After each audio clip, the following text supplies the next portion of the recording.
Good morning বন্ধুরা, তোমরা কেমন আছো? নিশ্চয়ই ভালো আছো। আমরা দেখো সকাল সকাল বেরিয়ে গেছি। সকালে এখন চলে এসেছি মেমারি প্ল্যাটফর্মে। এখন বাজছে সকাল 6টা। তোমরা নিশ্চয়ই জানো যে আমি প্রত্যেক রবিবার ছেলেকে নিয়ে বর্ধমান যাই।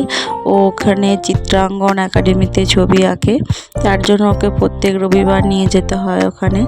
আর এখানে দেখো সকালবেলায় সব বাজার সবজি নিয়ে এরা সব যাবে বর্ধমান। ওখানে এরা বাজারে বসবে, বিক্রি বাট্টা করবে। কিন্তু সকালের পরিবেশটা এত ভালো লাগে, এত মনটা ভালো হয়ে যায়, মনটা যেন অন্যরকম হয়ে যায়।